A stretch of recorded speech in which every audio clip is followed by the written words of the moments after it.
Assalamualaikum warahmatullahi wabarakatuh. Kembali lagi dengan saya Usman yang kemarin membahas tentang 5 hal penting dalam manajemen. Kali ini saya akan membahas tentang lingkungan masjid dan budaya organisasi.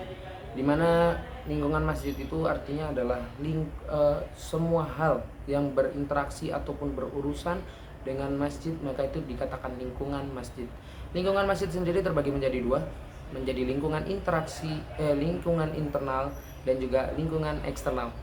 Lingkungan internal ini lebih ke menjalankan kepengurusan atau menjalankan visi misi masjid, yang dimana di dalamnya itu ada tercakup yayasan masjid, pengurus masjid, relawan, imam dan khotib, dan juga budaya organisasi.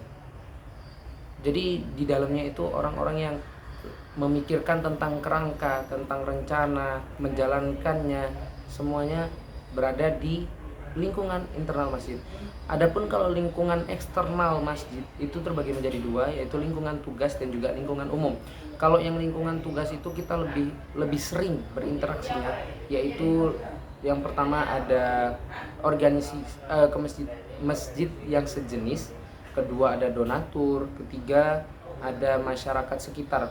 Jadi kesimpulannya tugas itu lingkungan tugas itu lebih sering kita berinteraksi, lebih sering kita bertemu dengan lingkungan tugas.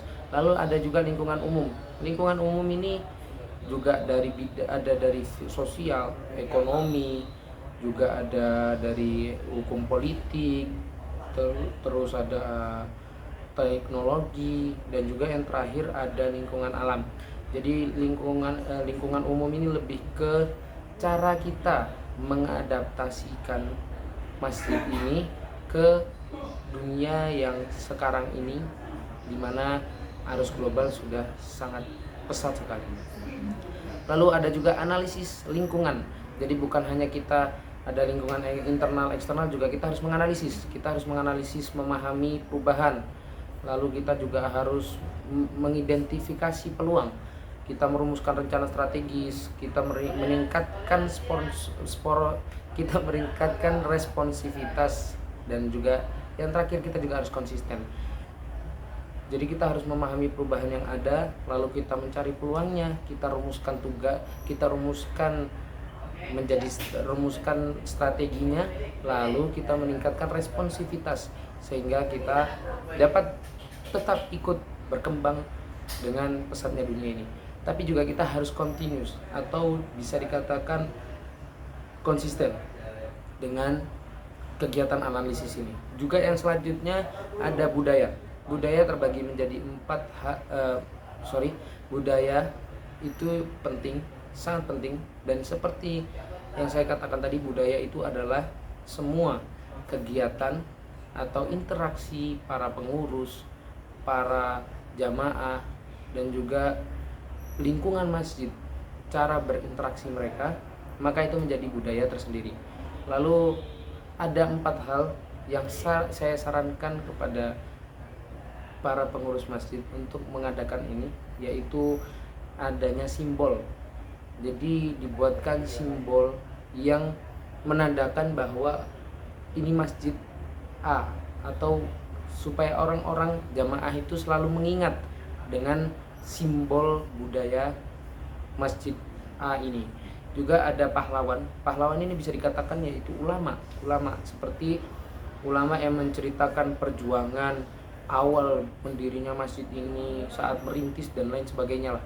Seperti saat pembangunan, saat perjuangan, ada masalah besar. Maka itu tujuannya untuk menarik rasa emosional para jamaah. Dan selanjutnya adanya slogan. Terkadang masjid itu butuh slogan untuk mengingatkan jamaahnya tentang masjid itu, lebih tertanam pada otak mereka, seperti berkhidmat untuk umat. Maka setiap kali mereka ingat dengan kata khidmat atau umat, mereka selalu ingat dengan masjid kita. Lalu yang terakhir ada seremonial. Jadi bukan hanya itu semua, kita juga harus membuat acara-acara yang kedepannya akan membuat ukhuwah kita lebih kuat. Lalu yang selanjutnya adanya penerapan. Jadi dari 4 poin itu kita terapkan dalam keseharian atau kita implementasikan, yaitu yang pertama ada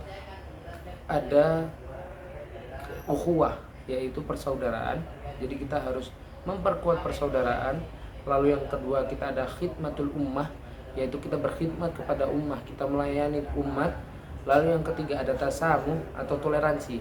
Jadi seperti yang terjadi fenomena sekarang ini kan selalu ada perbedaan, dan perbedaan itu menjadi masalah.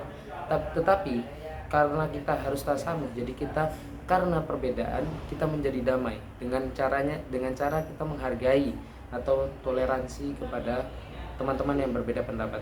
Yang keempat ada fastabiqul khairat, berlomba-lomba dalam kebaikan. Dan juga yang terakhir thalabul ilmi atau menuntut ilmu.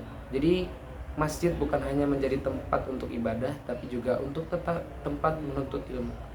Mungkin itu saja dari saya kali ini. Terima kasih. Wassalamualaikum warahmatullahi wabarakatuh.